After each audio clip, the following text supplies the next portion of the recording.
Huzur radyosi. Yonimizda ekanligingizdan mamnunmiz. Yonimizda ekanligingizdan mamnunmiz. Necha marta boshlagan ishingiz o'xshamagan? Sizdachi? Nima sabab deb o'ylaysizlar? Ba'zilarida oxirigacha olib olmaslik, ba'zilarida dangasalik, ba'zilarida xayrli bo'lmagan tushunib ketganmiz. Bahonalar kelmadi. Tanbalsiz-da? Bahona qanaqadir bahona topib olib o'zimga to'xtadim. Yaxshi. Bo'lmasa hozirgi hikoya hammamizga foydali bo'ladi deb o'ylayman. Bir kuni bir odam fillar saqlanadigan bir joyga boribdi-da. U yerda fillar tarbiyalanar ekan. U yerda shunaqa bir hudud, ya'ni ichkarida faqat fillar bor, katta, kichik, boshqa. Qarasa ajablanib, fillarni oyog'iga bir fil hazillashib bunday qilsa uzilib ketadigan ip bog'lab qo'yilganda. U bir qoziqqa bog'langan. Lekin fillar nimagadir uni uzmaydi, turibdi. Boyagi odam hayron qoldi. Shu qadar katta, kuchli, qudratli fillar qanday qilib shu ipni uzmasligi mumkin? Tabiiyki uni uzadi, lekin nega uzmayapti? Oddiy ip-ku debdi-da endi. Endi xayoliga kelgan ilk savol mana shu bo'lgan. Nima sababdan fillar o'z kuchlaridan foydalanib, uni qo'llab, bu iplarni uzib ketmayapti? Ularni nima ushlab turibdi? Fillar hech qanday qiyinchiliksiz bu ipni uzishi mumkin bo'lgani holda o'zlari saqlab turilgan bu hududni tark etmayapti. Bu yerdan qochib ketishni istamayapti. Aslida ketishi mumkin. Kuchi har narsaga yetadi, lekin vaziyat tamoman aksi. Go'yoki ularni bir ko'rinmas bir ip ushlab turgandek, boshqa yana bitta katta qandaydir. U oyoqlariga bog'langan kichkinagina ip emas. Degan bir xayollar, qiziqish ichida bir savol paydo bo'ldi. Bu savollarga javob topish uchun fillarni tarbiyachisi bo'ladi-yu, tarbiya qiladigan. O'shandan so'rabdi. Nima uchun bu fillar bu yerdan qochib ketmaydi va yoki qochib ketishga urinishmaydi? Undagi ajablanishni ko'rib, fil tarbiyachisi shunday javob beribdi. Fillar kichkinaligida hali bola ekan, biz ularni saqlab turish uchun, qochib ketmasligi uchun mana shu iplardan foydalanamiz. Va ular kichkina ekan, bu ip ularga yetarli bo'ladi. Ular hech qachon kichkinaligida bu ipni uza olmaydi. Va juda ko'p urinib ko'rishadi uzishga, lekin uza olmaydi. Bora bu ipni men hech qachon uza olmayman degan qanoat hosil bo'ladi ichida. Va hozirgacha ular o qadar katta bo'lishiga qaramasdan o'sha kichkinaligida men buni qila olmayman degan narsa ichida qolib ketgan va ular hech qayerga ketmaydi. Ya'ni uzoq urinishlardan so'ng ipni uzishga kuchlari yetmasligiga ichlarida qanoat hosil qilishgan. Va o'sha qanoati sababidan hozir ham bu ipni uzishga kuchimiz yetmaydi deb o'ylashadi. Ya'ni hech ham harakat qilmaydi, uzishga harakat qilib ko'rmaydi. Demak, fillarni u yerda ushlab turgan ozodlikka erishishlariga qaysidir ma'noda to'siq bo'layotgan, aytish mumkin bo'lgan u yerdagi yagona sabab ularning vaqt o'tishi bilan kelgan qanoatlari, to'xtamlari. Ya'ni ipni uzish mumkin emas deb o'ylashlaridir. Atay bitta nuqtada aylanib yuribmanki, esimizda qolsin deb. Mana endi xulosa qilamiz. Sizni bir joyda ushlab turish uchun qanchalik harakat qilishlaridan qat'iy nazar har doim ishonishda davom etishingiz kerak. Davom eting yani. Nimaga ishonamiz? Nimaga ishonishimiz kerak? Uddalashimizga. Aytyapsiz, nechtasini boshladim, ishonchsizlik bosh. Uddalayman degan bir ishonch bo'lishi kerak. Agar ishonsak uddalaymiz, ishonmasak qanday uddalaymiz? Ya'ni uddalashimizga bo'lgan ishonch mana shu yo'ldagi ilk va birinchi zabardast bir qadamdir. Agar bu ishonch bo'lmasa, yo'lga chiqishda mantiq yo'q. Endi siz ham hammamiz o'zimiz uchun bir sanab ko'ramiz. Oyoqlarimizda bugungi kunda boyagi fillarning oyog'iga o'xshagan qancha ko'rinmas arqonlar bor. Qanchasi bilan bog'langanmiz? Oilada bog'langan, jamiyat bog'lab qo'ygan qancha iplar bor. Ularni bir nechtasini sanashimiz mumkin hozir. Mashq bo'lishi uchun, ularni topish oson bo'lishi uchun. Masalan, uyda o'zbek oilasida eshitmaganlar bo'lmasa kerak. Sen go'ram bo'lmaysan. Odam bo'lmaysan degan gapni eshitmagan yosh bo'lmasa kerak o'zbek oilasida. Yoki bo'lmasa sal katta bo'lib, qo'lingdan kelgan ishni qilsang bo'lmaydimi? Sen qanday bilasan uni qo'lda nima ish kelishinda? Kulgili, to'g'rimi? Bo'yingdan baland sakrama deydi. Yoki bo'lmasa otang qilgan ishni qilsang bo'lmaydimi deydi. Otang bu ishni qilmagan-ku deydi. Buni ya'ni istagancha davom ettirish mumkin. Istagancha. Aslida inkorlar, bunaqa iplar uzishga bo'lgan ishtiyoqni orttirish kerak. Lekin biz boyagi o'zimizni kuchsizligimiz haqidagi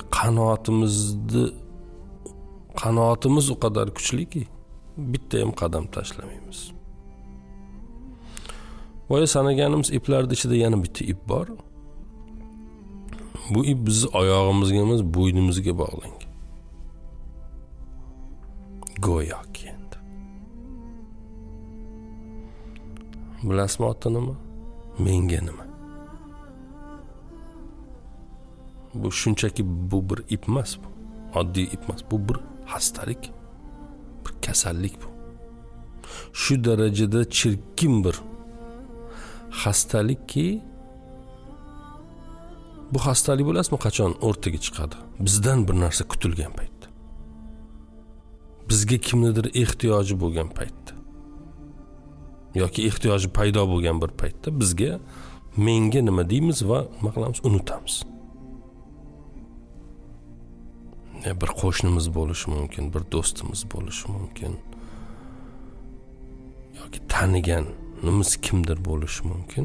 Boshiga bir tashvish, g'am, anduh kelsa, bir xastalik kelsa yoki bir yomonlik kelsa uni hayotiga, qorong'ulik kelsa, bizni ichimizdagi boyagi menga nima xastaligi bizni yordamdan to'sadi.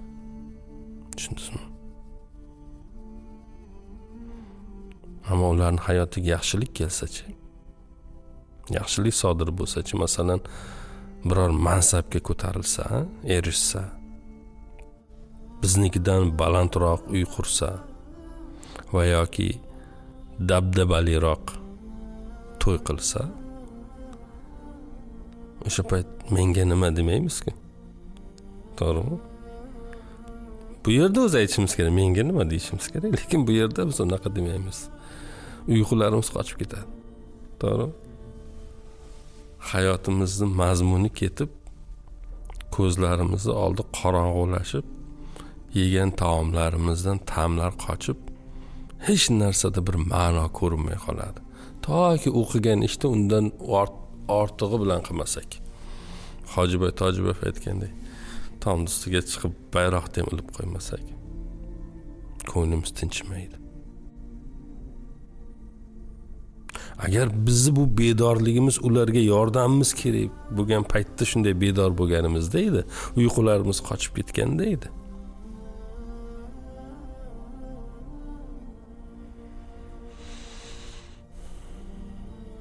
Qayerdan qayerga kelib qoldik? Filda oyog'idan qayerga yetib keldik? Endi sanasak chiqaveradi. U iplar, ko'rinayotgan, ko'rinmayotgan iplar, bizni harakatdan to'sayotganlar, to'g'ri yo'lga emas, boshqa tomonga harakat qildirayotgan narsalar va ularni ildiziga istaganimizcha ketishimiz mumkin va men istardim buni har kim o'zi uchun o'zi topsa. Ham u iplarni topsa, ham u iplarni uzish uchun o'zida bir kuch topsa. Men hozir bir nechta misollar keltirdimki, qayerdan kirish kerakligini topish uchun. Ya'ni bunaqa son mingta narsa bor biz hayotimizda, qaysiki bizni boshida berdim savollar. Sizlarga nechta ishni boshlagansiz, nechtasini amalga oshirgansiz? Nega to'xtadi? Sizni to'xtatgan narsalar nimalar? Va aminmanki ichimizda hozir bizni tomosha qilib turganlarni ichida ham ko'pda bir ish boshlangan u, lekin oxiriga yetmayapti. Nimadir bog'lab qo'ygan, nimalar ushlab turibdi degan. Go'yo o'ziga eng birinchisi o'ziga bo'lgan ishonchsizlik. Ikkinchisi bir ishni qilarkan, boya oxirida aytganimiz to'g'ri bir niyat bilan qilmaslik. Kimgadir qasdma-qasdiga. Kimdandir o'zish maqsadida. Bu bir kasallik. Endi boyagi sog'lom raqobat deyiladi. Bu boshqa masala. Buni aytmayapmiz. Lekin aminmanki har birimizda bor bizni o'sha ko'rinmas arqonlarimiz, xuddi o'sha fillar ushlab turgandek bizda ham ushlab turgan arqonlar bor va buni topish bu bizning burchimiz, vazifamiz. Har kim o'zi uchun topish kerak va uni uzish kerak va uchish kerak. Sağ olasın. Huzur radyosu. Biz sizni tinglaymiz. Siz ham bizni tinglang.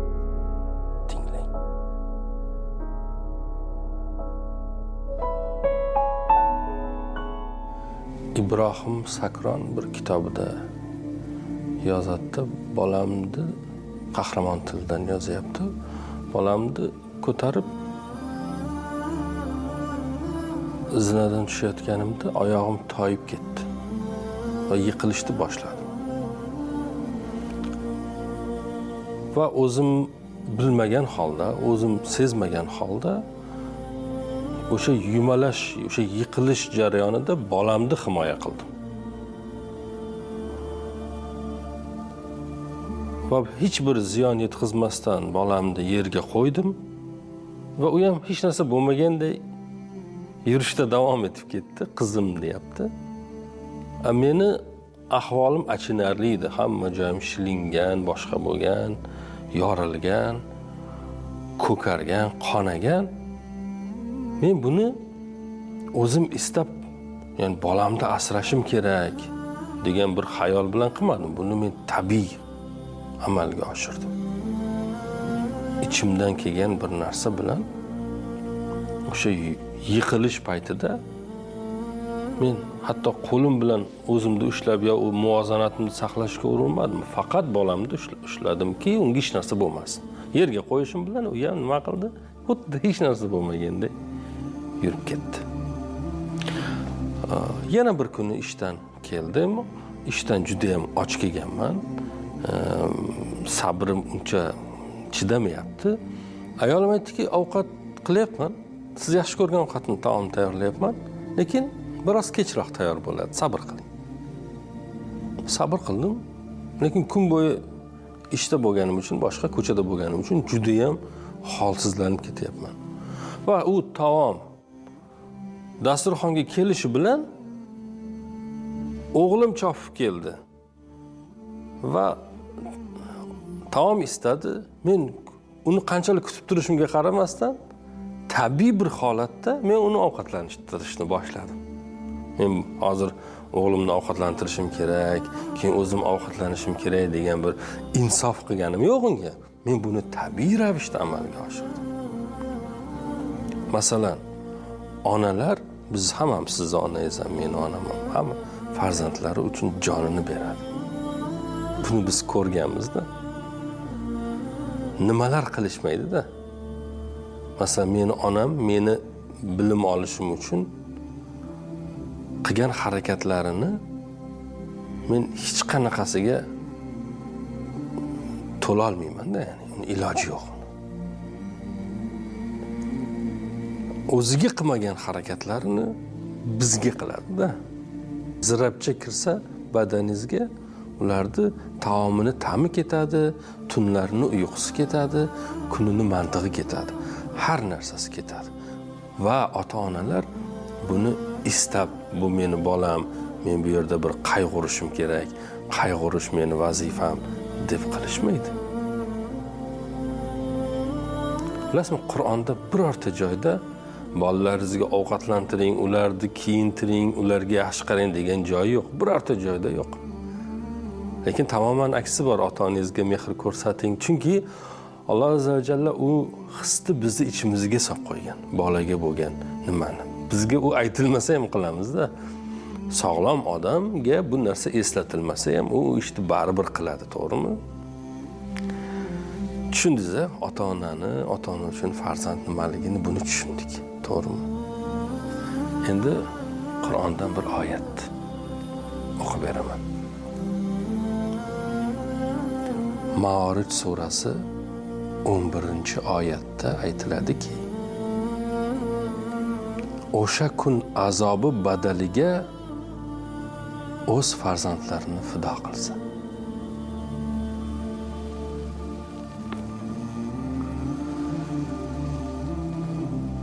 O'sha ota-onalar qiyomatni azobidan qutulish uchun farzandlarini ham fido qilishga, ayollarini fido qilishga, aka-ukalarini fido qilishga, yurtini nima bo'lsa hamma narsani berishga tayyor bo'lar ekanda. Bu dunyoda u farzandsiz tomog'idan bir tomchi suv o'tmaydigan ota-onalar qiyomat kuni uni azobidan, qiyomatni azobidan qutulish uchun farzandlarini qurbon qilishga tayyor bo'lar ekan. Nima haqida gap ketayotganini bilyapmizmi? O'ylab ko'ryapmizmi? Biz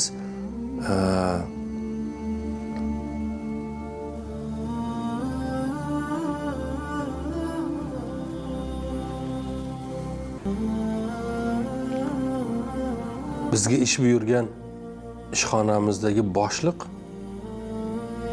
bizdan bu oy qilingan ishlarni bir hisobini so'rayman deb chaqirsa, oyog'imiz qaltirab qoladi.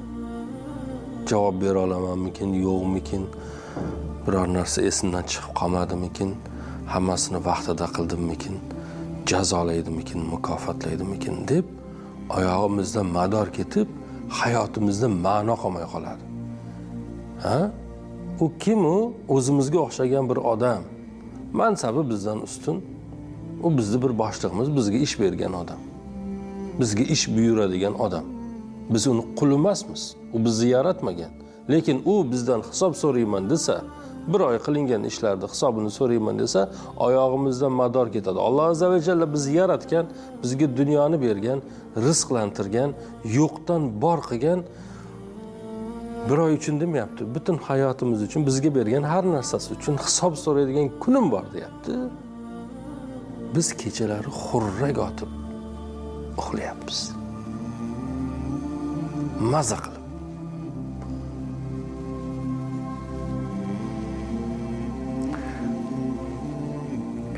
Ko'rpalarga o'ranib,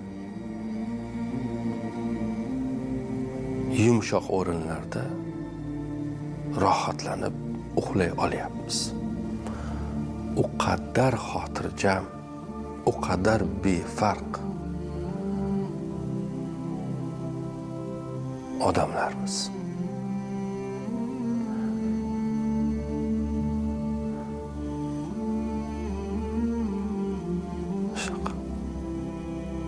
Gapim ham qolmay qoldi. Nima deyishni ham bilmay qoldim. Bo'pti. Bugunga yetadi shu. Alloh rozi bo'lsin.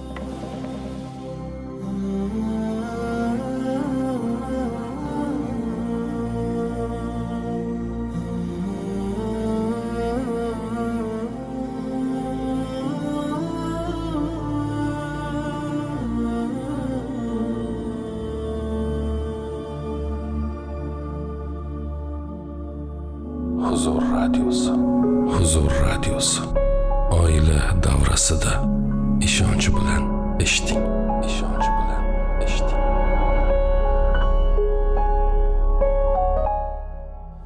Zaif va gunohkorman. Rizqimni yeb, ajalimni kutib yotibman deydi.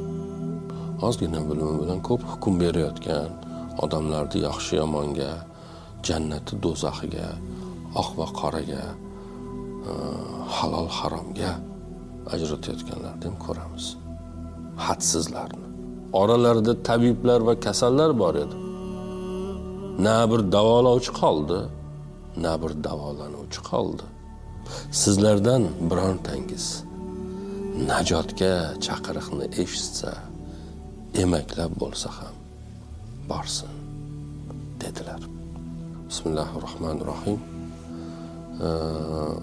Biz uchun masalan o'xshashni istaganimiz, sunnatlariga amal qilishni istaganimiz, ya'ni o'zimiz uchun ideal deb biladigan inson Payg'ambarimiz Muhammad Mustafa sallallohu alayhi vasallam. To'g'rimi? Endi Payg'ambarimiz sallallohu alayhi vasallam bizni ko'rsa, biz haqimizda nima deb o'ylaydi? Deb hech o'zimizga savol beramizmi agar masalan ko'rsa? Nima deydi? Ya'ni nima xulosa chiqaradi bizdan va bizning hayotimizdan? Bu savolni hech o'zimizga berib ko'rganmizmi? Ya'ni bu uchrashuvdan bizning yuzlarimiz qizaradimi? Ya'ni biz uyalamizmi? Nima bo'ladi? Bugungi hikoyamizning qahramoniga ta'rif berilganda mana shunday deyishgan ekan. Albatta, Rasululloh ularni ko'rganda ularni yaxshi ko'rgan bo'lardilar. Hilol Ashja'iy mehmonni Munzir Savriyga, "Ey Munzir, shayxning oldilariga borib bir iymonlashib kelmaymizmi?" dedi. Munzir aytdiki, "Albatta." Aslida shayx Robi ibn Husayn bilan ko'rishib, u kishining iymon sahnlarida bir soat bo'lsa-da yashashga bo'lgan zavq, shavq meni o'sha Kufadan yetaklab keldi bu yerga. Huzuriga kirishimizga izn bormi? Izn oldingizmi? Shayxni falaj bo'lib qolgan deyishadi. Shundan keyin uylaridan chiqmaydigan bo'lib qolgan. Robbisiga yuzlanib odamlardan chetlangan deb eshitdim dedi. Hilol aytadiki, Kufa ahli u kishini bilibdiki, Robi ibn Husayn shundaylar, ya'ni bu katta bir o'zgarish emas. Kasallik shayxni deyarli o'zgartirgani yo'q. Munzir aytadi, unday bo'lsa yaxshi. Lekin siz bilasizki, shayxlarning o'zlariga xos bir xususiyati bo'ladi. Shuning uchun Robi ibn Husaynning huzurlariga borganimizda o'zimiz xohlagan narsa haqida so'rashimiz kerak bo'ladimi? Ular bilan suhbat jarayonida yoki shayxga quloq osishimiz, quloq tutishimiz kerak bo'ladimi? Eshitganimiz ma'qulmi deb so'raydi. Hilol javob beradiki, agar Robi ibn Husayn bilan to'liq 1 yil o'tirsangiz ham, 1 soat emas, 1 kun emas, 1 yil o'tirsangiz ham, siz agar bir gap boshlamasangiz, u kishi hech narsa haqida gapirmaydilar. Robi ibn Husayn so'zlarini zikr qilganlar, sukutlarini fikr qilib olganlar. Munzir aytadiki, unday bo'lsa Allohdan baraka so'ragan holda boramiz. Yog'i nasib. So'ng Robi ibn Husaynning manzariga qarab yo'l oldilar. Shayxning huzuriga kirib salomlashishadi, hol ahvol so'rashishadi. Shayx yaxshimisiz deb so'raganda Robi ibn Husayn zaif va gunohkorman. Rizqimni yeb, ajalimni kutib yotibman deydi. Hilol Kufaga kuchli bir tabib kelibdi, ijozatingiz bilan uni olib kelaymi deganda aytadilarki, "Ey Hilol, men bu shifoni haqligini bilaman. Lekin men Ot va Samud qabilalarini va quduq egalarini, ya'ni Shuayb payg'ambarni yolg'onchi qilganlari sababli quduqqa qulab halok bo'lgan kimsalarni hamda shu oradagi ko'pdan ko'p qavmlar haqida hayotim davomida juda ko'p marotaba fikrlar yuritdim. Fikr qildim, tafakkur qildim. Ularning dunyo va uning matolariga hirslarini ko'rdim. Ular bizdan ko'ra ko'proq kuch-qudratga ega edilar. Oralarida tabiblar va kasallar bor edi. Na bir davolovchi qoldi, na bir davolanuvchi qoldi. So'ng bir chuqur xo'rsinib, agar haqiqiy dard shu bo'lganda, albatta men davolangan bo'lardim. Munzir so'radiki, haqiqiy dard nima unda agar sizni bu dardingiz haqiqiy bo'lmasa? Haqiqiysi nima deganda javob beradilarki, gunohlar. Haqiqiy dard gunohlardir. Uning davosi nima deb so'rashadi? Davosi istig'fordir. Tuzatish qanday bo'ladi? Javob berdilarki, gunohdan tavba qilib so'ng unga qaytmaslik bilan tuzaladi. So'ng mehmonlarga tikilib shunday dedilar: maxfiy ishlar. Odamlarga maxfiy, lekin Allohga oshkor bo'lgan ishlarga hushyor bo'ling. Uni davosini izlang. Nima? Maxfiy ish.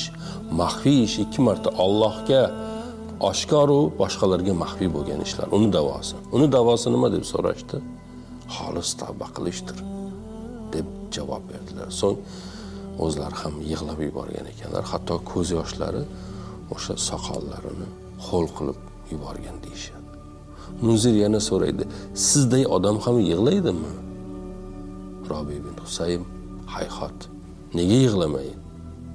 Men shunaqa bir odamlarni ko'rdimki, bu yerda ular sahobalarni nazarda tutib aytayaptilar. Biz ularning oldida biz o'g'riga o'xshaymiz. Hilol biz shunday suhbatlashib o'tirganimizda, ana shu payt shayxning o'g'illari salomlashib ichkari kirib keldi va shunday dedi deb hikoya qiladi otajon. Onam sizga yaxshi holva tayyorladi. Shundan yesangiz qalblari ancha taskin topardi. Olib kelaymi dedi. Robi ibn Husaym mayli olib kel dedilar.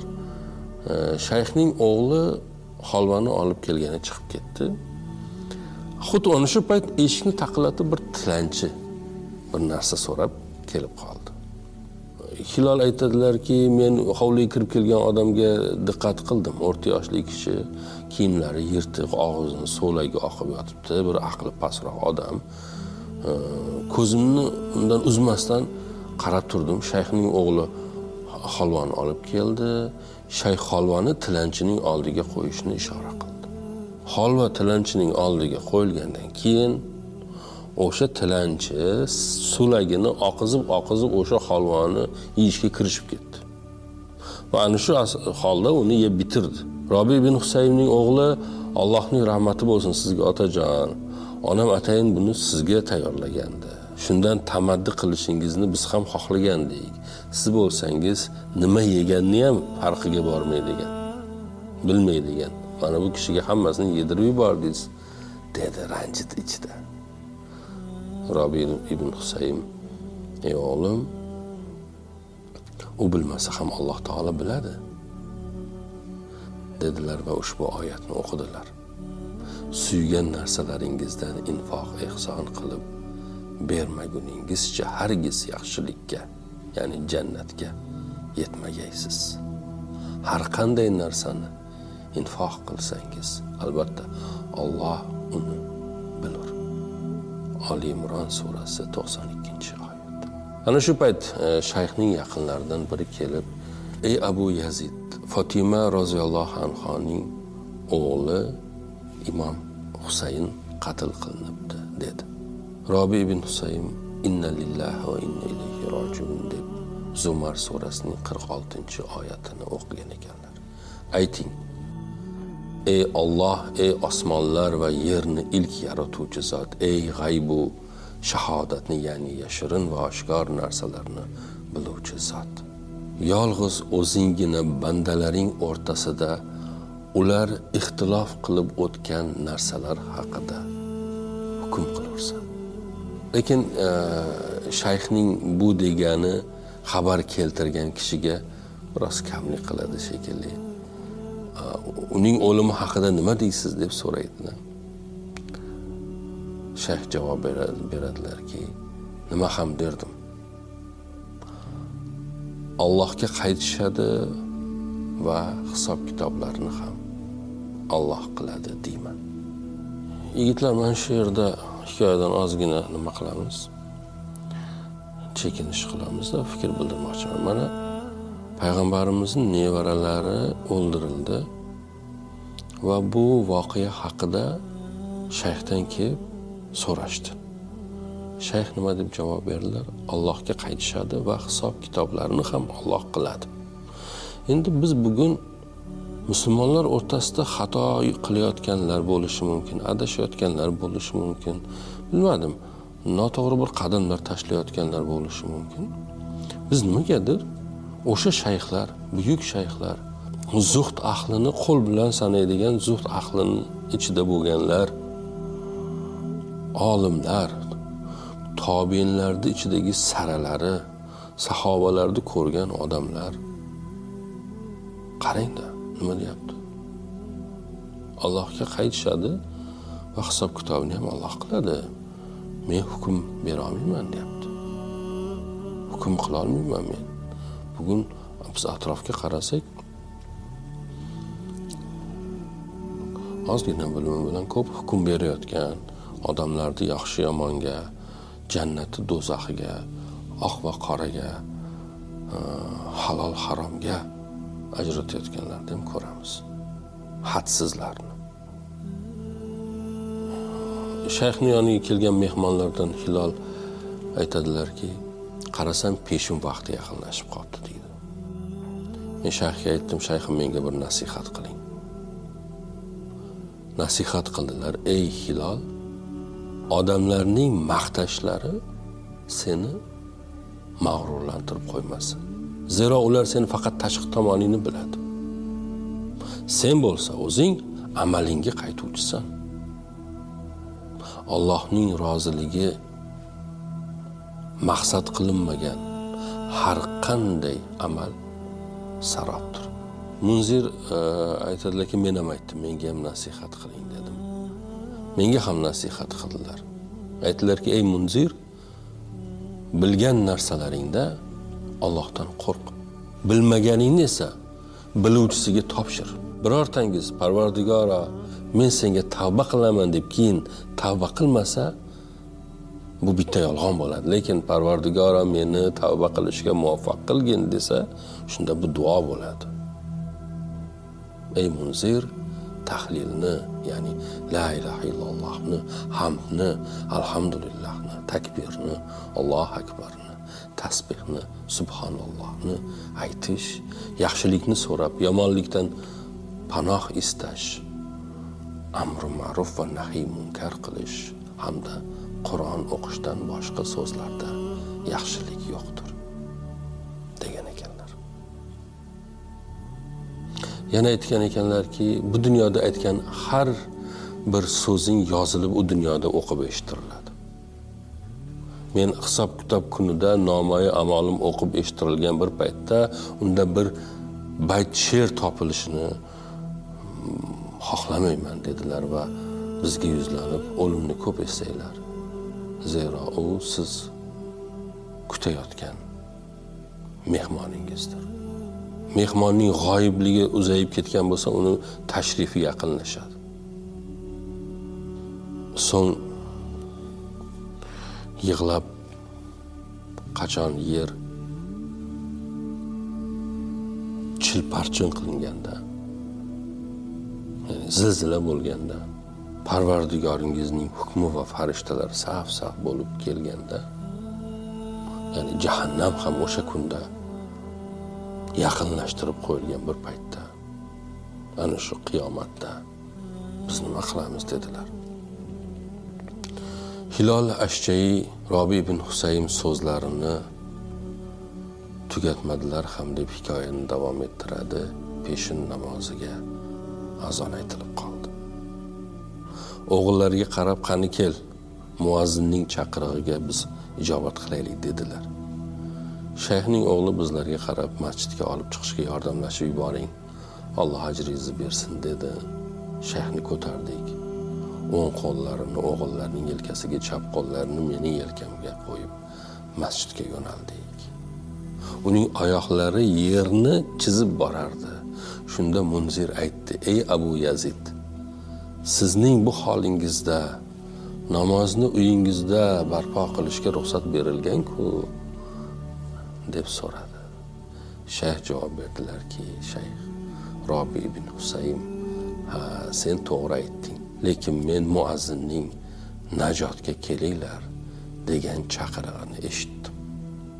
Sizlardan birontangiz najotga chaqiriqni eshitsa, emaklab bo'lsa ham borsin" dedilar.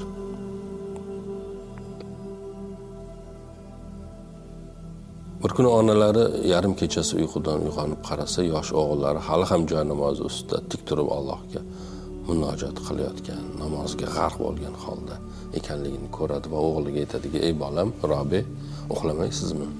deganda aytadilarki: "Tun zulmati o'rab olgan va dushmanning hujumidan qo'rqqan odam uxlay oladimi?" degan ekanlar. Bu gaplarini eshitgan mushtipar onaning ko'zlariga o'sha paytda yosh quyilib, o'g'lining haqqiga duo xayr qiladi. Ko'p tazarru bilan yolvorishlar, kechalar odamlar uxlab yotganda xo'ngrab yig'lashlar, ularning hammasi onaizorning rahmini keltiradi va hatto har xil gumonlarga ham olib borar ekanda. Shunda o'g'illariga aytar ekan: "Ey o'g'lim, nima bo'ldi?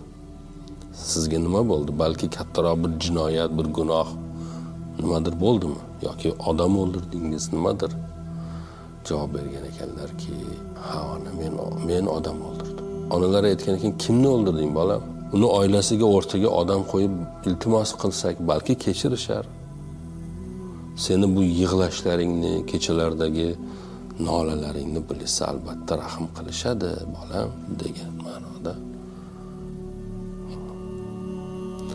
Robi aytar ekanki: "Onajon, faqat hech kimga aytmay, men o'z nafsimni o'ldirdim. Gunohlar bilan uni o'ldirdim" deb javob qilgan ekan. Robi ibn Husayn payg'ambar sollallohu alayhi vasallamga ergashdi. U zotning eng yaqin sahobalaridan bo'lgan Abdulloh ibn Mas'ud roziyallohu anhuga shogird tushib, ustoziga farzandining otasiga bo'lgan bog'lanishidek bog'langan ekanlar. O'z navbatida ustozlari ham shunday bo'lgan. Shogirdni otani o'z farzandiga bog'lanishidek shogirdlariga bog'langan ekanda. Robi Abdulloh ibn Mas'udning huzurlariga izn so'ramay kiraverar ekan. Abdulloh ibn Mas'udning huzurlariga kirishgan bir paytda to ular chiqib ketgungacha boshqa hech kim kirmasgan, ruxsat yo'q ekanda. Ya'ni ulug' sahoba Robidagi sof qalb, ixlos va ibodatdagi ihsonni ko'rib shogirdining payg'ambar sollallohu alayhi vasallamning zamoni saodatlaridan kechikkan va u zotning suhbatlarida bo'lmaganidan qalbida o'kinch paydo bo'lar ekan. O'shaning uchun yuqoridagi gapni aytgan ekanlar: agar sizni payg'ambar ko'rganda sizdan mamnun bo'lardi, xursand bo'lardi, sizni yoqtirardi. Sizni ko'rganlarida albatta sizni yaxshi ko'rib qolgan bo'lar edi degan ekanlar. Ya'ni sizni ko'rsam Allohdan qo'rquvchilarni eslayman der edilar. Abdulloh ibn Mas'ud bu so'zlarida mubolag'a bormidi? Yo'q edi. Haqiqatan Robi ibn Husaym Allohdan qo'rquv, taqvo va parhezkorlikda o'z davridagi oz kishilargina yeta olgan yuksakliklarga chiqa olgan edilar. O'zlarini davrida ham oz kishilar. Ular bilan bizni solishtirganda bugungi domlani suhbati esinglarda bo'lsa, daraxtni tagidagi ularni taqvosi, ibodatda, ular daraxt bilan teng bo'lsa, biz daraxtning tagidagi bir maysacha emasmiz dedilar. O'z davrlarida o'sha daraxtlarni daraxt edi-da ular. Demoqchilar. Shayx haqida hozirim ya'ni tarixni varaqlabsa chaqnab ko'zda oladigan ko'p narsalar yozilgan. Birodarlardan birining ushbu hikoyasi ana shulardan biridir. Robi ibn Husaym bilan 20 yil hamrohlik qilgan bo'lsam, faqat xush so'zlarnigina so'zlardi. Abdurahmon ibn Ajlon hikoya qiladi. Robi ibn Husaymning uyida dedi, bir kecha tunab qoldim. Shayx meni uxladi deb bilgach, turib namoz o'qiy boshladi. Namozda Alloh taoloning balki yomonlik, gunohlar kasb etgan kimsalar, biz ularni ham iymon keltirgan va yaxshi amallar qilgan zotlar kabi qilishimizni va hayotlari ham, mamotlari ham, ya'ni dunyolari ham, oxiratlari ham mo'minlar bilan barobar bo'lishini o'ylagandirlar. Naqadar yomon, noto'g'ri hukm qilurlar. Josiya surasi 21-oyat. Mana shu oyatni o'qidi deydilar. Butun tun bo'yi namozda ushbu oyatnigina o'qidi. Boshidan boshlar, oyat tugagach yana boshidan boshlar va to subh bo'lgunga qadar shu holda davom etdi. Ko'zlaridan esa du yoshlar oqib turardi deb hikoya qilishgan. Robi ibn Husaymning Allohdan xavfi va qo'rqishi haqidagi rivoyatlar nihoyatda ko'pdir. Ana shulardan yana bittasini aytib beraman. Bir jamoa kishilar hikoya qilgan ushbu voqea albatta eshitilishi kerak. Kunlarning birida Abdulloh ibn Mas'ud roziyallohu anhu bilan birga safarga chiqdik deb hikoya qilinadi. Jamoamiz ichida Robi ibn Husaym ham bor edi. Furot bo'ylab ketayotganimizda toshni yoqib ohakka aylantirish uchun katta qo'raga ro'para kelib qoldik deydi. Qo'radagi olov shunaqa gurillab, qasirlab, qusurdab yonardi. Uchqunlari uchib guvillagan tovushi bizga eshitilib turardi. Qo'raga yonib kul bo'lib ohakka aylanishi uchun toshlar tashlanardi. Robi ibn Husaym olovni ko'rgach bir seskanib joyida turib qoldi va Alloh taoloning do'zax ularni uzoq joydan ko'rgani vaqtidayoq uning hayqiriq va bo'krigini eshiturlar. Qachon ular kishanlangan hollarida do'zaxdan bir joyga tashlanganlarida o'sha joyda o'zlariga o'lim tilab qolurlar. Oyatini o'qib o'sha payt hushdan ketib yiqildi. Darhol hushiga keltirish choralarini qildik deb hikoya qilinadi. Hushiga kelgach esa uyga olib ketdik. Shunaqa. Robi ibn Husaym deb hikoya davom ettiriladi. Umrini oxirigacha o'limni kutib, unga hozirlik ko'rib hayot kechirdi. O'lim soati kelganida mehribon otasidan ajralayotganiga yig'lab turgan qiziga qarab shuni degan ekanlar. Nega yig'laysiz qizim? Axir otangizga yaxshilik keldi deb ruhlarini yaratgan zotiga, Allohga topshirgan ekanlar. Huzur radiosi. Yonimizda ekanligingizdan mamnunmiz. Yonimizda ekanligingizdan mamnunmiz.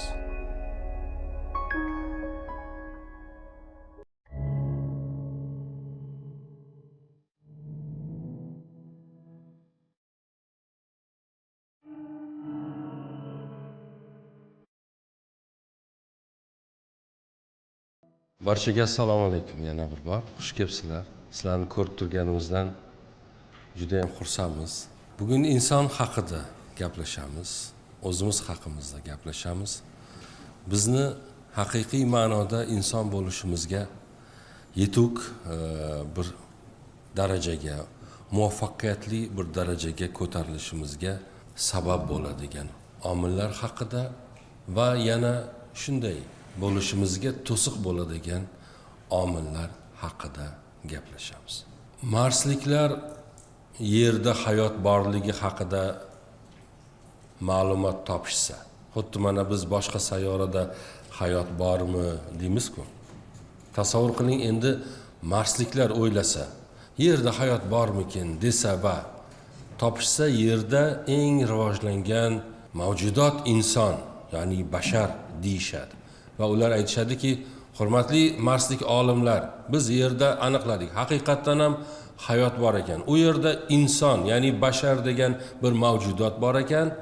Uni ajib bir qiliqlari bor ekan. U o'zi tayyor pishib turgan mevani olib yeyish o'rniga uyiga olib borar ekan, kesarkan, maydalarkan, yog'da qovurarkan, yana ustiga shakar solarkan, shirin narsani ustiga yana bir balo ziravorlar to'kib, uni iste'mol qilarkan. Hech narsani aslini qanday bo'lsa shunday qabul qilmaskan o'zlari yashaydigan yerda. Har narsani aslini buzib qabul qilarkan. Shuni orqasidan ularda ham jismoniy, ham ruhiy xastaliklar bor ekan. O'shaning uchun u jamiyatda, yerdagi insonlarda shifokorlar juda mashhur ekan. Hamma tabiiy narsalarni notabiiy narsalar bilan aralashtirib iste'mol qilgani uchun har xil kasalliklarga chalinar ekan. Bu insonlar ajoyib ekan. Sizlarga uni shaklini tushuntirsam, 2 ta teshigi va 4 ta tutqichidan iborat bo'lgan qovoqqa o'xshaydi. Va ularni ongli tarixida faxrlanadigan narsalaridan ko'ra uyaladigan narsalari ko'proqdir. Ular qo'rqmasdan bir-birlariga ziyon bera oladilar. Qo'rqmasdan bir-birlariga tegishli bo'lgan narsalarni o'ziniki qilish uchun kurasha oladilar. Hatto bir-birlarini jonlariga qasd qilishlari ham mumkin. Vaholanki ular bir-birlari bilan oziqlanmaydilar. Shunday bo'lishiga qaramasdan ular bir-birlariga nima qiladilar? Ziyon beradilar deb ta'riflagan bo'lardi. Agar bizni boshqa sayyoradagilar aniqlasa, ularni ko'ziga ko'rinadigan narsalar bu. Bizni o'zimizni tutishimiz, hayot uchun qilayotganimiz mujodalalar, ishlar ularga hech tushunarli tuyulmasdi. U qabilani bu qabilaga urush ochishini, u qabila bu qabilani uylarini yoqishini tasavvur qila olmasdi ular. Buni sababini topa olmasdi. Zotan ular bir-biri bilan oziqlanmasa buni nega qiladi derdi. Mantiqqa tushmasdi. Ammo u bizni mantiqimizga tushadi. Uni tushirib beradigan, buni qabul qilishga o'rgatib beradigan bir nechta omillar bor. Bular haqida bugun gaplashamiz. Bizda 3 ta asosiy narsa bor. Birinchisi, inson onglidir. Ya'ni o'zini mavjudligidan o'zini xabari bor. Men Abdukarim ekanligimni o'zim idrok qila olaman. Otam kimligini idrok qilaman. Bu dunyoda nimaga borman? Nega yashayapman? Nega charchayman? Nega tetik bo'laman? Nega suv quydim? Bu nima? Buni formulasi nima? Nega ichaman? Ichsam bu jismda nima sodir bo'ladi? Undan xabarim bor. Bir sherni, bir hayvonni undan xabari yo'q. U ne uchun chanqaganida suv ichishini o'zi bilmaydi. Instinkt olarak boradi, ichadi. Suvni tarkibida nima bor deb xayoliga ham keltirmaydi. Bir daraxt hech qachon eshigingizni taqillatib, menga nimadir bering, qornim ochqadi yoki suvsadim demaydi. Ammo inson uni qiladi. Nega? Chunki inson onglidir. Mavjudligidan, mavjudiyatidan o'zining xabari bordir. Bu bizni boshqalardan ajratib turadigan eng oliy bir sifatimizdir. Ikkinchisi, bizda tanlov huquqi bordir. Men istasam chanqog'imni suv bilan qondiraman, istasam meva suv bilan qondiraman va yoki istasam mevani o'zi bilan qondiraman. Va nega unday qilayotganimni o'zim bilaman. Istasam buni qaynatib ichaman, istasam choy holatida ichaman. Ya'ni tanlay olaman uni va yoki buni. Bu meni ikkinchi o'zimga xos hislatim. Basharning o'ziga xosligi. Uchinchisi ijodkorlik. Endi men buni quruq yerdan olib ichmayman. Men bunga chiroyli idish yasayman. U shaffof bo'lish kerak. U men ichayotgan narsani yanada go'zalroq qilish kerak. Meni ishtahamni ochish kerak. Bu meni ijodkorligimdan kelib chiqib qilayotganim harakatdir. Va boshqa insonni har qanday o'ziga xosligi mana shu 3 ta jihatni ichida rivojlanadi. Inson har doim mavjud holatga qarshi chiqadi. Hech qachon u hech narsadan rozi bo'lmaydi. Inson har doim mavjud holatga qarshi chiqqani uchun o'zini hayoti unga yoqmaydi. Unga boshqani hayoti yoqadi. O'zi yashab turgan jamiyat uni unchalik qoniqtirmaydi. Unga boshqani jamiyat qiziqroq tuyuladi. Buni yagona sababi udir. Odam alayhissalom ham jannatdan quvilgan. Nega? Qarshi chiqqan. Taqiqni buzgan. Biz ham keldik yerga, qaradik, baland bir bino bor yo bir tabiatni chiqolmaymiz o'rmalab, narvon yasadik. Mavjud holat yerda yurish bizni qoniqtirmadi. Biz tepalikka chiqishni istadik. Chiqdik tepalikka. Chiqdik, qarasak, burgutlar uchib yurgan ekan. Nega men uchmayman, u uchadi dedik. Keyin samolyotni o'ylab topdik. U manzildan bu manzilga borish bizdan ko'ra boshqalarga osonroq edi. Keyin poyezdni o'ylab topdik va har doim bir holatni yoqtirmaganimiz uchun yangilik qildik va inson bugun bu darajaga yetib keldi. Bugun istasa boshqa bir sayyoraga uchib bora oladigan darajaga keldi. Vaholanki bir vaqtlar uni oddiy narvonga ehtiyoji bor edi. Bugun u darajalarni hammasidan o'tdi, uchishni o'rgandi. İstese şu yerdan turib Marsni bombalashi ham mumkin. Bunga u qanday erishdi? Uni to'sib turadigan 3 ta to'siqni yengish orqali erishdi. 4-inchisi ham bor. Avval 3 tasi haqida gaplashamiz. Birinchi to'siq tabiat, naturalizm. U nima degani?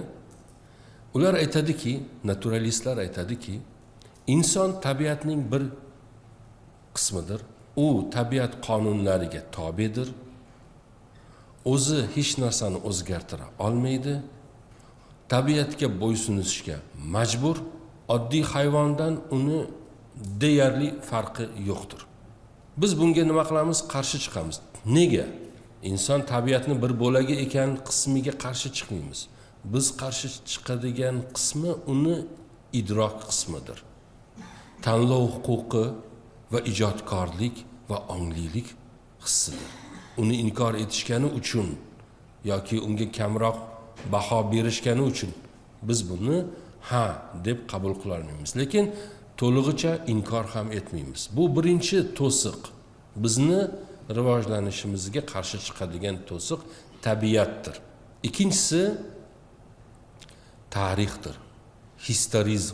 Historizm. Ya'ni unda aytiladiki, Abdukarim Rustam akani davomi, meni otam. Rustam aka Azim akani davomi. Abdukarim ular olib kelgan tarixdan boshqacha bo'lishi mumkin emas. U hayotda hech narsani o'zgartira olmaydi.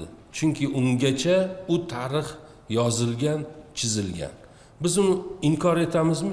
Yo'q, inkor etmaymiz. Qaysi qismini? Birinchi qismini. Meni o'zbek bo'lib tug'ilganimni hech kim inkor qila olmaydi. Meni rangim shunday ekanligi bu tarixan mengacha tabiat bilan qo'shilib qilingan. Meni bu tilda gapirishim, to'ppini yaxshi ko'rishim, oshni yaxshi ko'rishim, buni hech kim o'zgartira olmaydi.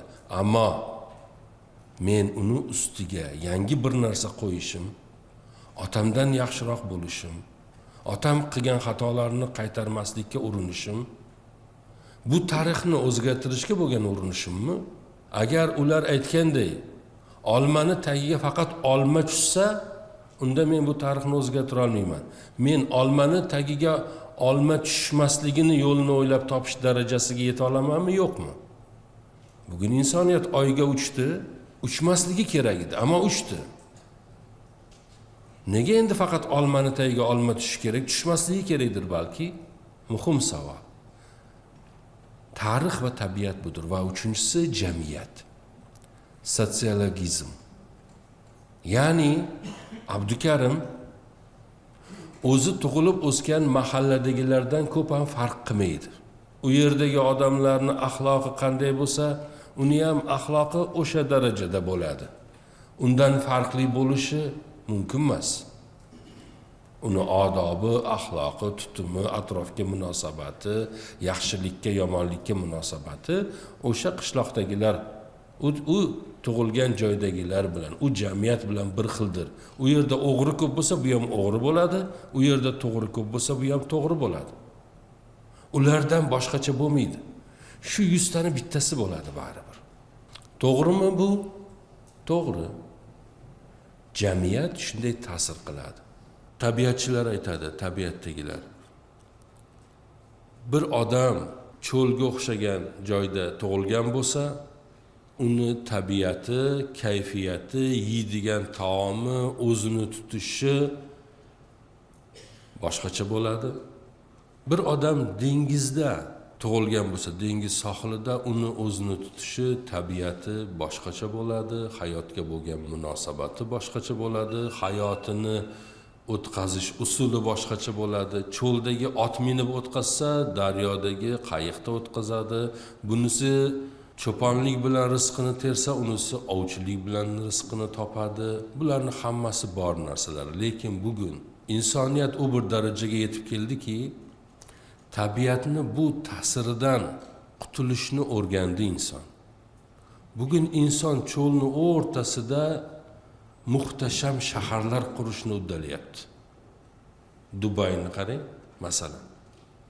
Cho'lni o'rtasida zamonaviy, modern bir shahar. Biroz avval qirg'oqchilikdan qiynalayotgandi. Bugun insonlar tabiatni o qadar o'ziga moslashtirishni va bo'ysundirishni o'rgandiki, bugun hech kim deyarli zilziladan qo'rqmaydi. Modern texnologiyalar orqali 9-10 ballik zilzilalarga chidaydigan binolar qilishni o'rgandi. Vaholanki, ozgina avval bir yer qimirlaganda qirilib ketavergan. Boshqarishni bilmagan. Qanday erishdi bunga? Bilim bilan erishdi. Cho'lni o'rtasida tabiatni, shart-sharoitlarini o'zini ta'siri ostiga olib, Dubayday zamonaviy modern bir shahar qurgan inson yoki zilzilalarga dosh beradigan binolar qurishni o'rgangan inson nima bo'ldi-da qishloqdoshlari kasallangan oddiy axloqdagi kasallikdan o'zini qutqara olmadi? Nega qutqara olmasligi kerak?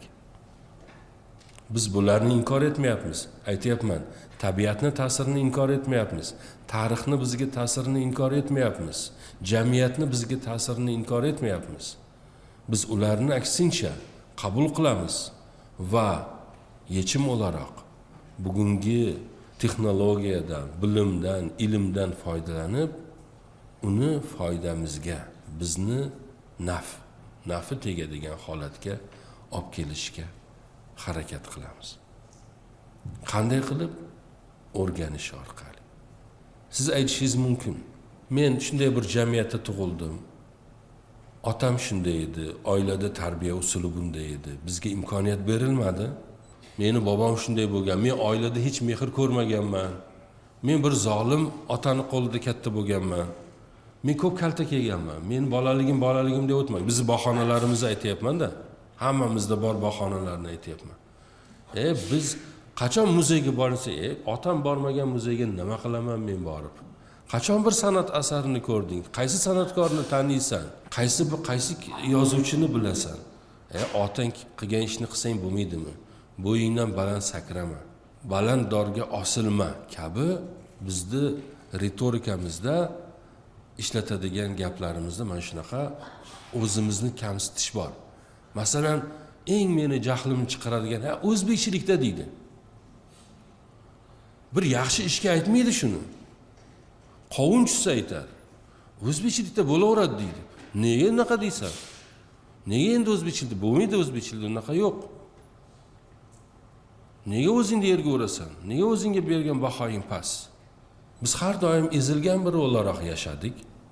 Oilada har doim bir bosim bor edi. Tarbiya usuli shunday edi. Deyishingiz mumkin. Men sizga bir misol aytaman. Tehronda bir qamoqxonada mahbuslar bor. U mahbuslar juda og'ir jinoyatlar sodir etgan mahbuslar.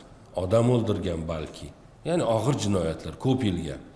Mahbusdagilar aytadiki, bir gilam to'quvchiga, Eron gilamlari mashhur bilasizlar, aytadiki, siz bu mahbuslarga gilam to'qishni o'rgating ki ular bir foydali ish qilsin hayotda. San'atkor aytadiki, gilam to'qiydigan. Tamam, o'rgataman, ammo bir shart bilan. Qanday shart? Agar rostdan ular bu kasbni o'rgansa, ozod qilasiz. 1 yil davomida u gilam to'quvchi san'atkor qarshisidagi u so'zlari qo'pol, qarashlari nafratga to'lgan, ichi zardobga to'lgan, yashashdan va yaxshilikdan, marhamatdan hech umidi yo'q bo'lgan odamlarga u nozik, u san'atni, u nozik bir qalbni, didni, san'atni tushunishni talab qiladigan gilam to'qishni o'rgatadi. 1 yildan keyin natija shu. Ko'zlari bir tomchi yoshni qizg'onadigan, ya'ni hech qachon yig'latish mumkin bo'lmagan u zolim qotillar Sa'diyni, Sheroziyni she'rlarini eshitib yig'lab o'tiradigan, ko'zlaridan yoshlar oqadigan odamga aylanadi.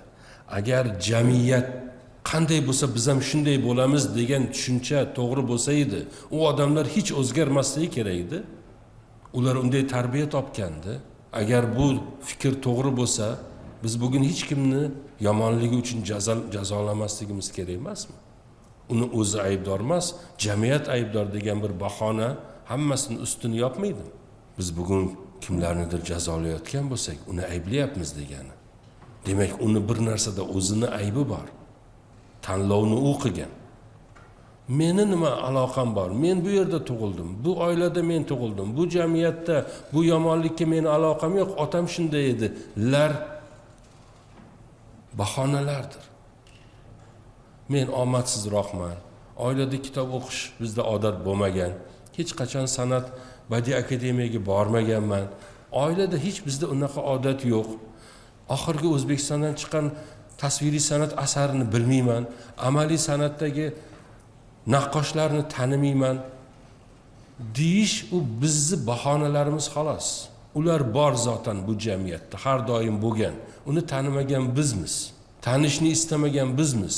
Bahonasi bo'lgan bizmiz. U gilam to'quvchidan, u san'atkordan, u nozik qalbdan uzoq turganlar bizmiz. Ularning aybi yo'q, ular zotan bor, ular zotan ishini qilyapti. Balki bizni e'tiborsizligimiz uchun ular bilinmaydi, ko'rinmaydi. Ularning o'rniga boshqalar ko'rinadi. Yolg'onlar, rostlarga qaramaganingizda yolg'onlarni ko'rish. Yolg'onlar sahnaga chiqishni boshlaydi. Faylasuflar aytadi: men fikr qilyapman, demakki borman. Men his qilyapman, demakki borman. Men qarshi chiqyapman, demakki borman. Inson har doim o'zini shunday taftish qiladi. O'zini har doim taniydi va bu jarayonda u bashardan, bashariyatni bir vakilidan insoniyatni bir vakiliga o'tadi. Darajasi ko'tariladi. Tushundiga bu 3 ta bizni oyog'imizni bog'lab turgan narsa. Bahonalarimiz tabiat bilan bog'liq, bahonalarimiz tariximiz bilan bog'liq va bahonalarimiz jamiyat bilan bog'liq. Bularning bittasi ham bahona bo'la olmaydi. Chunki zotan uni nomi bahonadir. Ya'ni u bizni inson bo'lishimiz uchun to'sqinlik bo'la olmaydi. Qachon biz ilmli bo'lsak, bilimli bo'lsak, doim o'rgansak, insonni anglasak. Afsuski hamma joyda inson ilmi o'rgatilmaydi. Biz har doim hayvonlarni o'rganamiz, biz tabiatni o'rganamiz, ammo hech insonni o'rganmadik. Inson haqida tamomiyla bizda fikr shakllanmagan.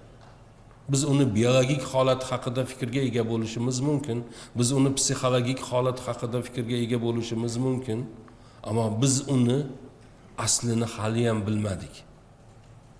Bashar bilan insonni farqiga bormadik. Inson bo'lish uchun nimalar qilish kerakligini bilmadik. Endi men 4-chi eng katta va muhim to'siq haqida gapirmoqchiman. Agar bu to'siqdan o'ta olmasak, o'rganganimiz bu tabiatni ustidan hukm qilishimiz, tarixni ustidan hukm qilishimiz, jamiyatni ustidan hukm qilishimiz, bularning hammasi bizni ziyonimizga ishlaydi. Qachonki to'rtinchi to'siq nimaligini bilmasak va uni bartaraf qilmasak, to'rtinchi to'siq bu sizni o'zingiz. Meni o'zim. Kasal kasalni ichidadir. Muammo muammoni ichida. Men tuzalish uchun o'zimni bartaraf qilishim kerak. Shundagina meni o'rganganim uncha narsa foydaga ishlashni boshlaydi. Bu nima? Balandparvoz gapday tuyulishi mumkin. Ishq uchun ishq, rost uchun rost, fido bo'lish uchun fidolik. Bu nima degan? Men sizga rost gapirishim mumkin, meni ham aldamasin deya. Men sizga rost gapirishim mumkin, men haqimda yomon fikrga borishmasin deya. Men sizga rost gapirishim mumkin, fikrim jamiyatimizda axloqsizlik, yolg'onchilik ko'payib ketmasin. Men sizga rost gapiraman, gunohkor bo'lib qolmay degan. Har doim bir sabab bor rost gapirishimga. Qachon men sizga faqat rost gapirish uchungina rost gapirsam, undan boshqasini qabul qila olmasam, imtihonda o'tirganimda tepamga biri kelib shpargalka ishlatmasin bu deb turmasa ham, kameralarni qo'yib qo'ymasa ham, men shunchaki inson bo'lganim uchun shpargalka ishlatmasam, hech kim meni kuzatmayapti ekan, hech kim ko'rmayapti ekan, halol qololsam, shu meni rost bo'lish uchun rost gapirganim bo'ladi. Meni sevsin, meni yaxshi ko'rsin, menga yaxshi munosabatda bo'lsin, menga ziyoni tegmasin deb sevish bor. Shunchaki sevish bor. Shunchaki sevgani uchun sevadi. Rost bo'lgani uchun rost bo'ladi. Unga boshqalarning fikrining hech qiziqi yo'q. Uni fikri o'zi bilan, uni hisob kitobi o'zi bilan. Bu yaxshi odam, bu xayrsevar odam, bu undaydir, bu bundaydir. Qarsaklaringizga ehtiyojim yo'q. Meni hisob kitobim o'zim bilan deya olish bu insonlikdir. Buni quyidagicha tushuntiraman. Mantiqiy har qanday tutum logikaga. Logika nima? Men chanqadim, suv ichdim. Va u yaxday suv. Nega? Yoz. Chanqamasam ichmasdim. Mantiq bir sababi bor. Bugun yupun kiyinganman yoz. Qish bo'lganda boshqacha kiyingan bo'lardim. Lekin hozir bu mantiqlimi? Mantiq. Mantiqqa tushadimi? Tushadi. Hozir biri palto kiyib, to'n kiyib kirib kelsa, mantiqqa tushmaydi. Illogik. Mantiqqa tushmaydi. U telbalarning harakati. Biri kelib men bu yerda uxlashni boshlasa hozir, u bizning mantiqimizga tushmaydi. Demak, axloq qabul qilmaydi uni. Uchinchisi bor. Allogik. Bu mantiqdan ustun degan. Meni nima uchun, vatanim uchun jonimni fido qilishim mantiqan yechimini topa olmaysiz. Bir sevgi uchun hayotimni vayron qilishimni mantiqiy yechimini topa olmaysiz. Nima uchun rostlik uchun bu qadar kuyib yonayotganimni yechimini topa olmaysiz. Chunki u mantiqdan yuqori turadi. Mantiqiy o'lchovlar uni o'lcha olmaydi, yecha olmaydi. Buning uchun eng yaxshi misol shu. Nietzscheni yaxshi bilamiz. Nietzsche har doim kuch g'alaba qozonadi dedi. Kimda kuch bo'lsa, haqiqat ham, adolat ham hamma uni qo'lda, hamma narsa uni qo'lda. Kuchdan qoldimi, undan qutulish kerak degan. Ya'ni qadimda yoshi kattalar yoshini yashab, oshini oshab bo'lgandan keyin ularni muzg'orlariga, shunaqa joylarga olib borib qo'yishganki, endi bulardan bizga hech bir foyda yo'q degan ma'noda. Bu Platonning davlat asari orqali targ'ib qilingan narsa. U siyosatni keyin Yevropa oldi. Davlatchiligida ishlatdi uni. Platonning fikrini. Keyin uni orqasidan natsizm kelib chiqdi. Xuddi shunday fikrlarni otasi bo'lgan insonlar doimiy kuchsizlardan voz kechish kerak. Hatto xunuk tug'ilgan yoki nogiron tug'ilgan farzandlarni jamiyatdan, bolalarni uzoqlashtirish kerak ki ular bizni jamiyatimizni kirlatmasin. Shuning uchun natsizm insonlarni boshini, shaklini o'lchab ko'rardi. Shaklini holatiga qarab bu yuqori irq, bu past irq, bu ular har doim uchga bo'ldi. Oltinlar, kumushlar va bronzalar. O'zlaricha aytishmoqchi bo'ldiki, Osiyo bu bronzlar, 3-darajali insonlar, vaholanki boshqa bir qarash bor. Osiyo yer yuzini rahmi nima? Onani xuddi bachadonida yer yuzini bachadoni. Osiyo har doim talantlarni berdi yer yuziga. Yer yuzida bugun ilmni asoslarini qo'yganlarni berdi Osiyo. Shuning uchun Osiyo yer yuzini rahmi ushlab turgan, bor qilib turgan degan boshqa bir qarash bor, lekin ular uni tan olishmaydi. Xullas o'sha Nietzsche insonlikka to'g'ri kelmaydi-yu bu. Qanday qilib yoshini yashagan odamdan voz kechish kerak deysan? Qanday qilib nogiron biridan voz kechish kerak deysan? Qanday qilib chalajon birini yolg'iz qoldira olasan? Bu noinsoniy harakat-ku deymiz, to'g'rimi? Shuni yo'q, shunday emas. Bu insoniy harakat deb o'qiturgan biri kunlardan bir kuni ketarkan bir otini savalayotgan odamni ko'radi.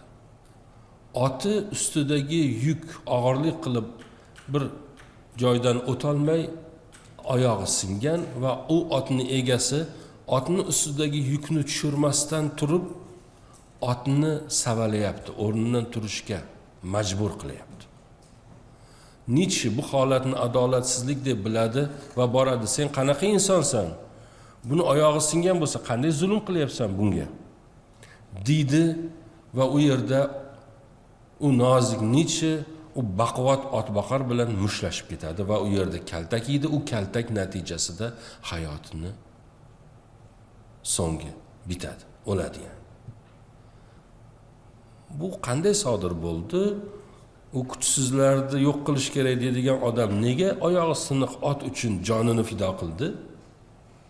Bu allogikdir, mantiqqa sig'maydi. Nietzscheni unday o'zini tutishini yechimi yo'q, bilmaymiz. Uni ichida nima uyg'ondi? Nima uni unday harakat qildirdi? Uni u qadar go'zal, u qadar fidoyi biriga aylantirgan narsa nima? Unday ekan bir umr himoya qilgan fikriga o'zi qarshi chiqarkan, uni qarshi chiqargan ichidagi kuch nima? Buni anglamaguncha, bu kuchni ta'siriga kirmaguncha va uni hayotimizda yashashni boshlamaguncha bizni boyagi tabiatni ustidan qilganimiz g'alaba ham, tarixni ustidan qilganimiz g'alaba ham, jamiyatdagi bizni orqaga tortadigan holatlarni ustidan qilganimiz g'alabalarning hammasi bizni ziyonimizga ishlaydi. Ya'ni biz ichimizdagi haqiqiy insonni uyg'otmaguncha muammoni ichidamiz. Bu savolni faqatgina inson tabiiy holatlarda hamma istaklari amalga oshib bo'lgandan keyin beradi. Bir daraja bor istagani, ana shu darajaga yetsam baxtli bo'laman deydi. U darajaga yetadi va qaraydiki yo'q, hech narsa bo'lmadi hayotida.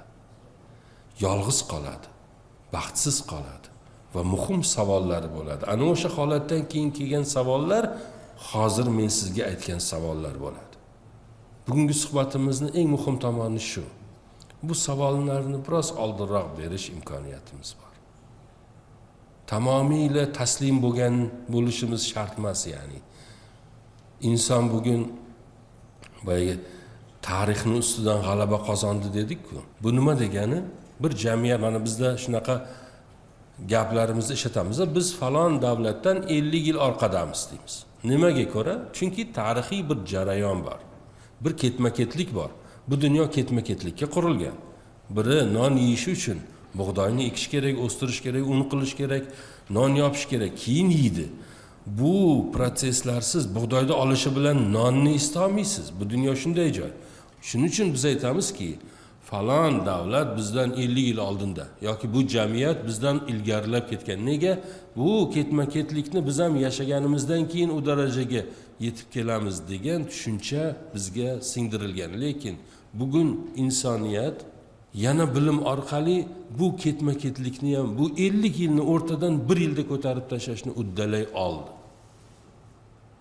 Mutlaqo qaloq jamiyatlar yuqori natijalarga erishishni boshladi. Faqat bilim orqali, bilim bilan. Demak, bugun inson tarixni ham o'zini foydasiga, unga ziyon beruvchi bir to'siq emas, uni o'rganish orqali, undan ibrat olish orqali, uni idrok qilish orqali keyingi darajaga o'tishni o'rgandi inson. Bugun Amerikada bo'lgan voqeani yoki Chinda bo'lgan voqeani bir lahzadan keyin siz bilishingiz mumkin. Bugun o'zgarmaydi degan hech narsa qolmadi. Hech bir tafakkur tarzi qolmadi. Hech bir madaniyat qolmadi. Boshqa madaniyatni qabul qilmaydigan. Avvallari bizning madaniyatlar ichida bilyard toshiga o'xshardi. Boshqa madaniyat kelib urilsa qaytib ketardi. Ammo bugun u madaniyat u xususiyatini yo'qotdi. Bugun dunyoda bilyard toshiga o'xshagan madaniyatlar qolmadi. Har bir madaniyat boshqa madaniyat bilan gibridlashyapti. Malazalashyapti, chatishyapti. Hamma madaniyat. Har bir tushuncha ham xuddi shunday. O'zgarmaydi, qanoatimiz hosil bo'lgan, qat'iy fikrdamiz. Bu shunday degan har narsa parlanyapti, yumshayapti va o'zgaryapti. Ertalabki suhbatda bir hazillashdim bu yerda o'tirganlar bilan. Ertalab ham yig'ildik-da. Men aytdim, bugun qishloqdagi go'zal Fatimani raqibi yana o'sha qishloqdagi go'zal nazokat emas. Endi u Fatimani raqibi Madonna. Chunki u qishloqdagi bolani nazokatdan ham, Fatimadan ham, Madonnadan ham xabari bor. Endi u faqat qishloqdagi qizlar bilan bellashmaydi go'zallikda. U butun dunyodagi qizlar bilan bellashadi. Chegaralar qolmadi. Xuddi shunday bilimda ham. Endi biz bilim olar ekanmiz, bizning raqibimiz Adham bilan Solijon emas, Jorj. Unga ko'ra tayyorgarlik ko'rishimiz kerak. Binolarni unga ko'ra quramiz. Kitoblarni unga ko'ra yozamiz. Dunyoga uni ko'zi bilan qarashni ham bilamiz. Faqat meni ko'zim bilan qarash yetmaydi. Uni fikrini ham hisobga olamiz, bo'lmasa yutqizib qo'yamiz. Va oxirida Jaloliddin Rumiy aytadi. Sen deydi, menda tanlov bormi, menda iroda bormi, deysan. Seni mana shu menda tanlov bormi, iroda bormi deyishingni o'zi senda tanlov borligini bildiradi. Sen bormi, yo'qmi, to'g'rimi, yolg'onmi deyishingni o'zi senda tanlov borligini bildiradi. Senda bu ikkilam borligini, imtihonni borligini bildiradi. Bir bola onasiga aytibdi. Men xulosa qilyapman, savol-javob diqqat qilishingizni istayman. Bir bola onasiga aytdi, "Ona, tushimda juda qattiq qo'rqaman." desa, onasi aytibdi, "Qo'rqma bolam. Qo'rquv bir darajaga yetganda, ya'ni chidolmaydigan holatga kelganingda albatta uyg'onib ketasan. Har doim shunaqa bo'ladi, to'g'rimi? Ortiqcha qo'rqqanda uyg'onib ketadi inson.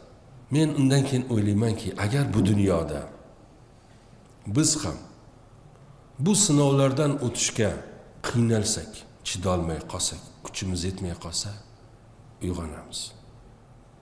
Faqat tushdan uyg'onib bu dunyoga tushgan bo'lsak, bu dunyodan uyg'onib u dunyoga tushamiz. Hech qo'rqmaslik kerak. Boshqacharoq bo'lishdan, men otam shunday bo'lgan, men ham shunday bo'laman degan bahonalardan voz keching. O'qing, o'rganing, o'zgaring, o'zgartiring. Bashardan insonga aylaning, haqiqiy insonga. Inson degan sharafga loyiq bo'liga, eng go'zal etisga.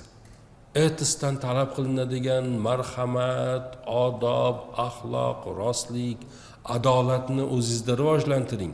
Shunda sizda logos, mantiq paydo bo'ladi. Sizda mantiq paydo bo'lishingiz bilan qarshingizda patos, empatiya paydo bo'ladi. Sizni tushunadigan, sizni his qiladigan insonlar paydo bo'ladi. Nega? Sizda mantiq paydo bo'ldi. Mantiq qanday paydo bo'ldi? Marhamatdan keyin, adolatdan keyin, axloqdan keyin paydo bo'ldi. Axloqsiz birini mantiqli bo'lishi mumkin emas. Marhamatsiz biri mantiqli bo'lishi mumkin emas. Mantiq har doim insoniy sifatlarni jamlagandan keyin paydo bo'ladi bir inson. Etos, logos, patos. Menda etos bo'lish uchun nima bo'lish kerak? axloq bo'lish kerak, marhamat bo'lish kerak, adolat bo'lish kerak. Keyin nima paydo bo'ladi? Men aytayotgan gapda, tutumda, qilayotgan ishlarimda logos, logika, mantiq paydo bo'ladi. Keyin nima paydo bo'ladi? Qarshimda patos, empati qila oladigan, tushuna oladigan odamlar paydo bo'ladi.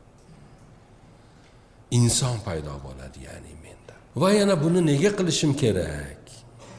Desangiz, bu dunyoda sizni ismingizni so'nggi biladigan odam bu dunyoni tark etganda, siz ketganingizdan keyin sizni ismingizni biladiganlarning eng oxirgisi ham bu dunyoni tark etganda, siz hech qachon bu dunyoga kelmagandek bo'lasiz. Hech qachon va hech qachon. Sizni hech kim eslamaydi.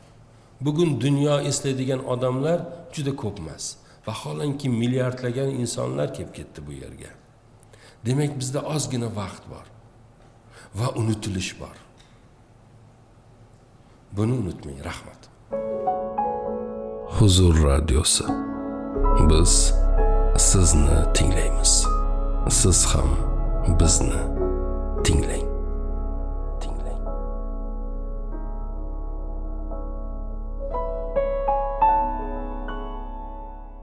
Bir paytlar Bag'dodda Fotih degan bir yigit yashagan ekan. Uni aqlli, zukko, tirishqoq bo'lgani aytiladi. Xullas, bu tirishqoqligi, bu aqlliligi, zakosi uni sekin-sekin saroyga yaqinlashtiribdi. Saroyda ham o'zini odobi, axloqi bilan yaxshi o'rnak bo'lgani uchun podshohga, amirga yaqinlashibdi. Amir ham undagi yaxshilikni ko'rgani uchun uni ilm olishiga, ta'lim olishiga, bilimli bo'lishiga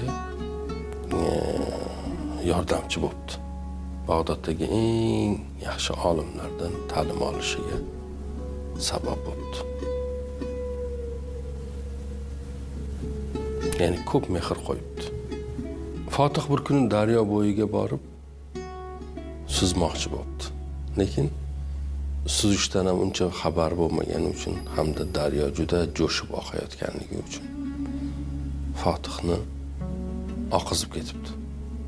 Bir harakat qilibdi, chiqa olmabdi, ikki harakat qilibdi, chiqa olmabdi.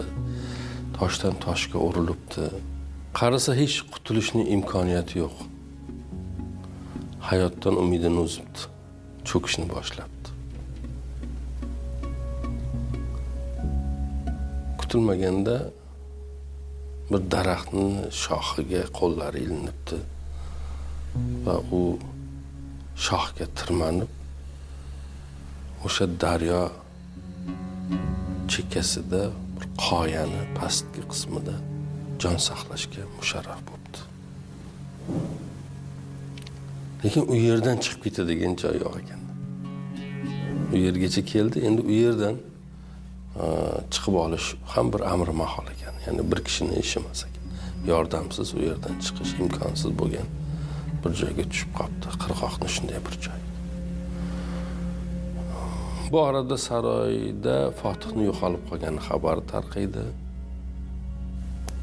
Bundan tabiiyki amir ko'p ranjiydi, xafa bo'ladi. Oradan 7 kun o'tgandan keyin endi 7 kun ichida agar tirik bo'lganda bir xabar kelardi. Demak, bir boshi bir baloga giriftor bo'ldi deb o'ligini bo'lsa ham topaylik endi uni deb kim o'ligini topsa 1000 oltin hadya qilaman deb buni xalqqa eshittiradi va hamma Fotihni qidirishni boshlaydi. O'sha paytda bir baliqchi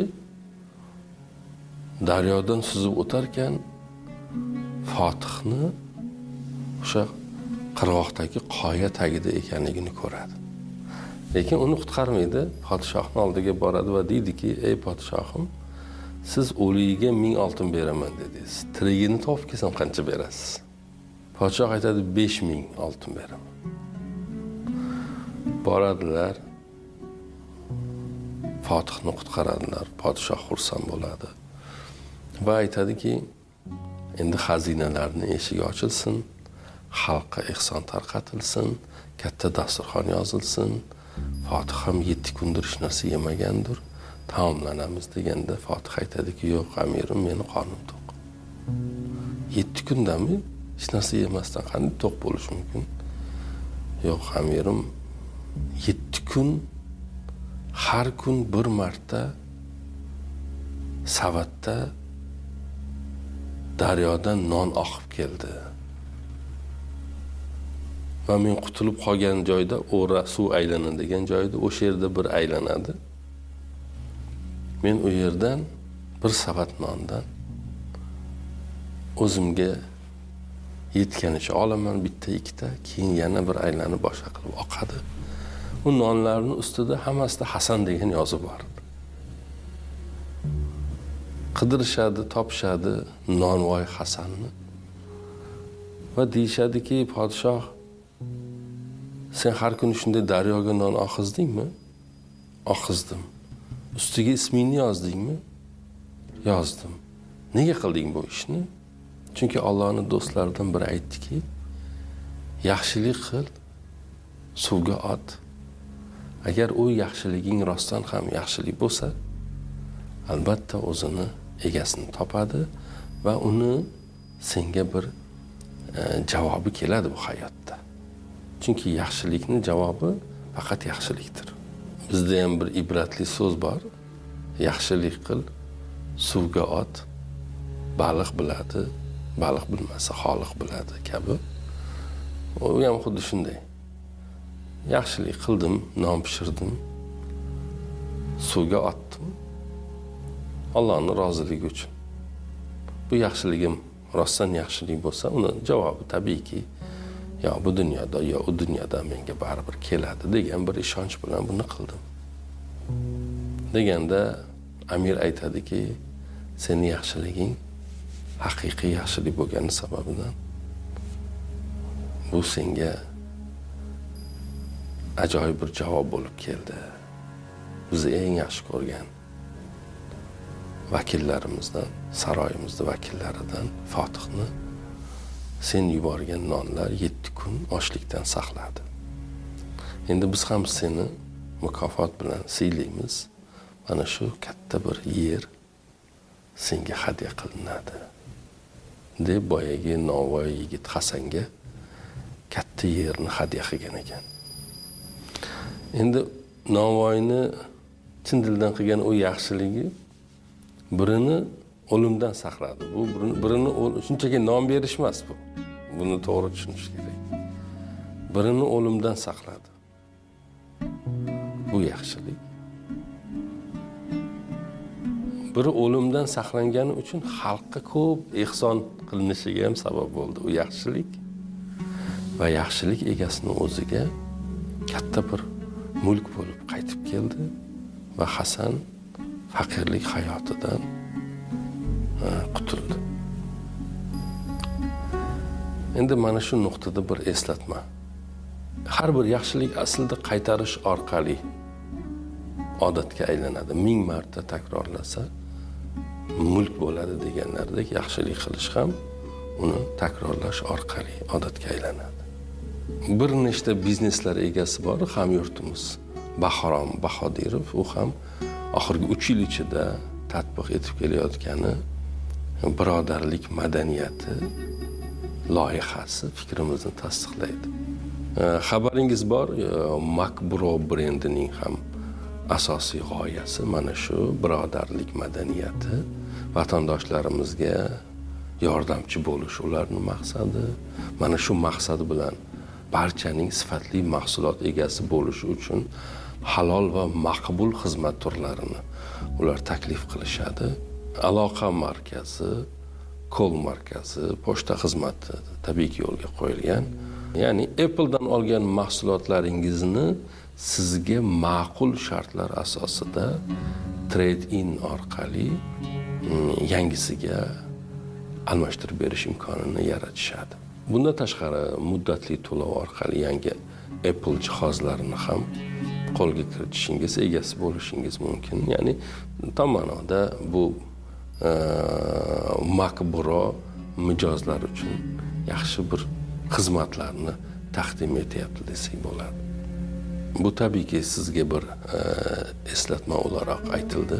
Hikoyadan qilishimiz kerak bo'lgan xulosa ham xuddi shunday aslida. Biz birini tanisakkina yaxshilik qilishga o'rgangan odamlarmiz. Bizni ko'zimizga tanigan odamlarimizgina ko'rinadi. Notanish biriga qo'l cho'zish, boshqa hayotingizda hech qachon qaytib ko'rishmaydigan birini boshini silash, uni og'irini yengil qilish, yiqilgan bo'lsa turg'izib qo'yish, koriga yarash. Budir haqiqiy musulmonlik, birodarlikning madaniyati budir. Ya'ni bir shaklda qo'lingizdan nima kelsa, qanday uddalasangiz, nima bilan uddalasangiz, yaxshilik qilishdir. Bilib qilasizmi yoki Navoiy Hasanga o'xshab qayerga borsa borsin yaxshiligim deb qilasizmi? Masalan, Turkiyada bu yerda talabalarga stipendiya beriladi, burs deydi bular. Burs berayotgan odam bir nechta talabaga burs berayotganini biladi. Bu yerda davlat burs bermaydi, stipendiya bermaydi. Ish odamlari, tadbirkorlar, ya'ni ozgina moliyada muammosi bo'lmaganlar, iqtisodiy muammolar bo'lmaganlar bu shaklda talabalarni qo'llab-quvvatlashga urinishadi. Bir qiziq voqea aytib beraman, esimga tushib qoldi. Ham eslasangiz, Ismatullo Yassaviy haqida hujjatli film qilganimizda Istanbulda eslasangiz bir hikoyani aytib bergandi.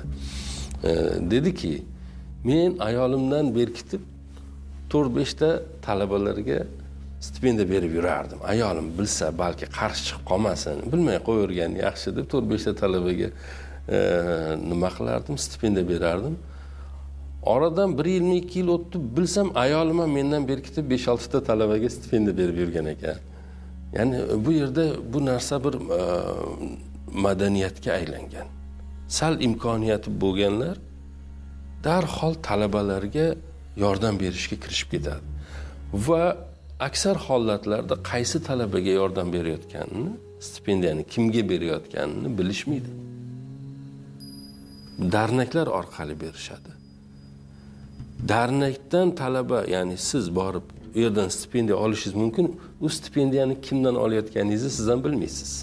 Ya'ni stipendiya beruvchi kimga berayotganini bilmaydi, oluvchi kimdan olayotganini bilmaydi. Nega? Erta bir kun bu men berdim stipendiya, seni falonchi da qilib o'qitib qo'ydim, senga yordam qildim deb minnat qilmasligi uchun qarshi tomon menga falonchi stipendiya bergan, bu menga yordam qilgan deb uni oldida yetti bukilib ketmasligi uchun, ya'ni xuddi Hasanni qilgan ishi. Yaxshilik qiladi, suvga oqizadi. Agar u yaxshiligi haqiqiy yaxshilik bo'lsa, egasiga yetib boradi. Mana shunaqa.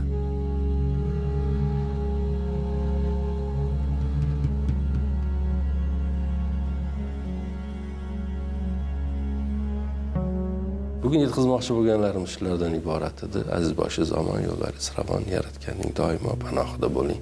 Assalomu alaykum va rahmatullohi va barakatuh.